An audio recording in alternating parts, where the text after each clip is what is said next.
슝! 여기는 안산역이다. 나는 오늘 이곳 안산역에서 아침, 점심, 저녁을 해결해볼까 한다. 안산역에 대한 예전 어린 시절 기억이 있다. 초등학교 때였던가? 버스를 잘못 타는 바람에 아주 껌껌한 밤 8시에서 10시 사이경에 안산역에서 혼자 내리게 되었다. 주변에는 외국인들이 정말 많았고 처음 보는 광경이었다. 나는 내리자마자 부모님께 전화를 드렸고 부모님은 정말 깜짝 놀란 목소리로 다른 분들도 동원해서 나를 안산역에서 구출하셨다. 그때 정말 혼이 많이 났던 기억이 있다. 그래서 나는 성인이 될 때까지도 안산역을 간 적이 없다. 매우 위험하다고도 알고 있었고 딱히 갈 일이 없었다. 그런데 성인이 되고 나서 일을 하다 보니 갈 일이 생겨서 가게 되었는데 볼거리도 굉장히 많았고 생각보다 재밌었다. 이제부터 안산역에서 내가 어떻게 하루를 보냈는지 소개하려고 한다. 우선 안산역에 대해 짧게 소개하자면 다국적 외국인들이 정말 많다고 한다. 이유는 모르겠지만 대체로 중국, 베트남, 인도 등등 많은 분들이 이곳에 살고 있는 듯하다. 그래서 오늘은 최대한 한식이 아닌 음식들을 소개해보려고 한다. 아침은 베트남 쌀국수로 시작하려고 했다. 검색을 해보니 9시 30분에 문을 여는 쌀국수집이 있어서 향했지만 문이 닫혀 있었다. 콘텐츠 실패인가? 당황하지 말고 검색해보니 더 유명하고 잘 알려진 베트남 전문 식당이 있었는데 10시 오픈이라 30분을 더 기다려야 했다. 안산은 곳곳에 공원이 잘 되어 있어서 공원에서 쉬기로 했다. 너무 배가 고팠다. 그렇게 시간이 흐르고 바로 식당으로 들어갔다. 식당에 들어가서 메뉴판을 보는데 정말 메뉴가 많았다. 사장님도 진짜 현지 베트남 분이셨다. 그리고 더 놀라웠던 건 식당 벽에 붙어있는 메뉴판에 내가 알고 있는 유명한 연예인들 사진과 사인이 꽤 많이 있었던 것이었다. 생각보다 굉장히 유명한 집 같았는데 난 왜 몰랐지? 메뉴를 고르면서 쌀국수를 먹을까 반미를 먹을까 좀 고민을 했는데 쌀국수와 반미가 같이 나오는 세트 메뉴가 있었다. 그래서 그걸 주문하려고 했는데 세트 메뉴 중에 꾸어이가 있는 것이었다. 그래서 나는 바로 쌀국수와 꾸어이가 같이 나오는 세트 메뉴를 주문했다. 꾸어이는 나중에 설명드리겠다. 시간이 조금 흐른 후에 그 쌀국수와 꾸어이 그리고 쌀국수에 곁들여 먹을 수 있는 음식이 나왔다. 오,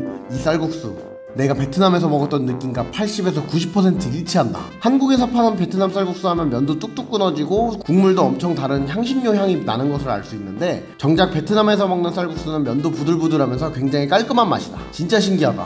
원국동에서 베트남 맛을 느낄 수 있다니. 기호에 맞게 숙주랑 레몬, 고추를 넣고 먹었는데 딱 좋았다. 약간 아쉬웠던 거는 레몬보다는 라임 넣는 게 더 맛있는 것 같았다. 꾸어이도 같이 먹어주는데 꾸어이에 대한 이야기를 잠깐 하자면 나는 20대 때 베트남 여행을 배낭 메고 다녀왔는데 베트남 사람들이 쌀국수에 길다란 빵을 국물에 적셔 먹고 있길래 너무 궁금해서 주문해봤는데 설탕 묻히지 않는 꽈배기를 먹는 맛이었다. 그냥 밀가루 빵이다. 근데 여기서 저걸 보니 정말 반갑기도 해서 주문해봤는데 역시나 밀가루 빵 맛이었다. 이런 거 보면 음식은 추억의 맛도 있는 듯하다. 메뉴를 다 먹고 나니 생각보다 배불렀고 금액은 11,000원이 나왔다. 베트남에선 이렇게 먹으면 3,000원 정도 했던 걸로 기억하는데 여긴 한국인이 어쩔 수가 없다. 아침을 해결하고는 바로 시장거리로 갔다. 이곳은 앞에서 말했다시피 다국적 외국인들이 정말 많아서 그들만의 삶의 공간을 형성한 것 같았다. 내가 아직 중국을 가보진 않아서 잘 모르지만 그런 느낌의 야시장 같았고 생필품과 옷, 먹을거리 도 중간중간에 판매하고 있었다. 간식거리로 빵을 먹을까도 했지만 엄청나게 다 큼지막했고 중간에 양꼬치를 1,000원에 판매하길래 사 먹으려고 은행을 들렸다. 근데 여기 은행은 주말에도 나와서 업무를 보시네. 힘들겠다고 생각하고 응원하고 양꼬치를 먹으러 갔다.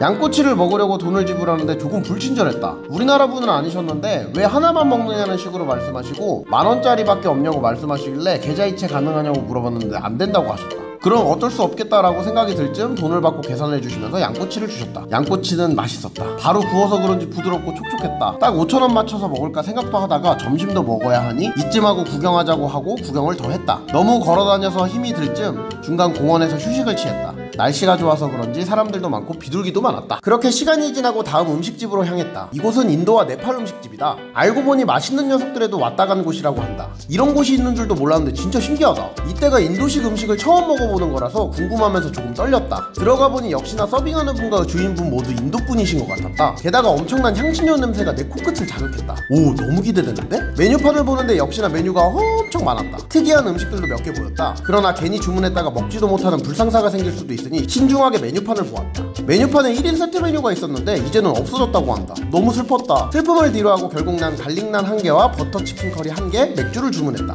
라임 지렸쥬? 아침 맥주는 좀 오바지만 점심 맥주는 진짜 맛있다. 낮술만의 매력이 있다. 뭔가 하면 안 될 것을 하는 느낌이랄까? 샐러드와 피클이 나와주었고 갈릭난과 치킨 커리가 나왔다. 치킨 커리에는 5에서 6덩이 정도의 닭고기 조각이 들어있었다. 오, 이러면 탄단지에 야채까지 완벽한 식단인데? 어디서 들은 건 있어서 인도에서는 밥을 손으로 먹는다지. 화장실에서 손을 씻고 난을 거침없이 찢어서 커리에 묻힌 다음 바로 입에 넣었다. 오, 뭐야? 향신료의 향은 조금 있지만 너무 맛있는데? 짭짤하면서 감칠맛에 토마토 소스도 들어간 건가? 완전 맛있잖아. 게다가 이 갈릭난 너무 구수하면서 마늘의 향까지 완전 맥주를 부르는 맛이다. 식감도 어찌나 쫄깃하고 부드러운지 엄청 맛있는 카레 피자를 내가 만들어 먹는 것 같았다. 이거 또 먹고 싶다.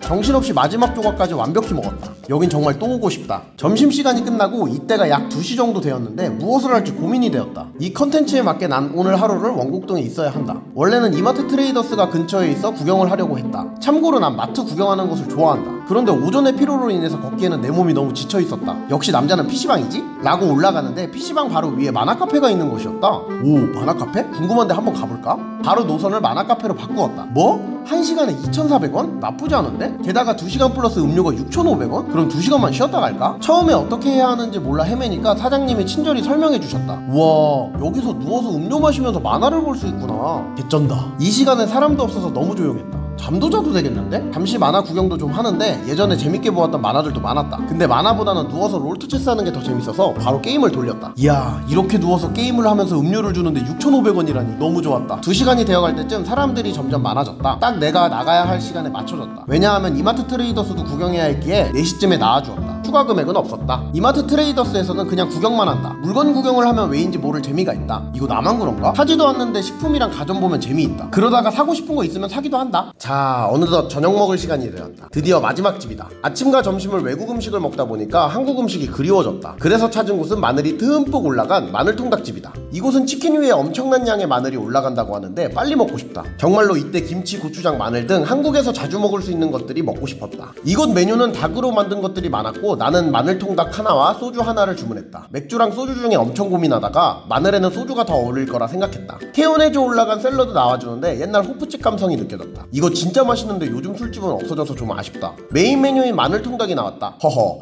이거 처음 본 사람들은 사장님이 실수로 마늘을 쏟으셨나? 라고 생각할 수도 있을 것 같다. 마늘통닭이라고 하면 적당한 마늘에 소스가 뿌려졌을 것을 상상할 텐데 이건 그냥 마늘 소스도 아닌 마늘을 갈아서 위에다 올렸다. 근데 너무 매울 것 같은데 어떡하지? 하면서 마늘을 먹는데 전혀 맵거나 톡 쏘지 않고 아삭거리면서 마늘의 향만 났다. 신기했다. 소스로 마늘을 중화한 것도 아니고 마늘의 맛은 그대로 나면서 매운맛만 나지 않았다. 무슨 비법이 있는 듯하다. 마늘이 너무 맛있어서 나중에는 마늘을 올려 먹는 수준이 아닌 숟가락으로 마늘을 퍼먹었다. 정말 하루 종일 외국 음식을 먹어서 그런지 몰라도 엄청난 그리움의 맛이었다. 게다가 이 마늘 소주랑 정말 잘 어울린다. 소주를 입에 털고 마늘을 숟가락으로 퍼먹으니 엄청난 소주 안주가 되었다. 그렇게 치킨을 어느 정도 먹고 배불러 혼자 다 먹을 수가 없어서 남은 것은 포장해왔다. 원곡동에서 긴 하루를 보냈다. 예전에는 잘 오지 않았던 동네를 돌아다니면서 구경하니 볼거리도 많았고 재미있는 하루였다. 쇼츠로도 찍을 곳이 많겠다는 생각도 들었고 친구나 가족들에게도 한번 같이 가면 재미있겠다는 생각도 들었다.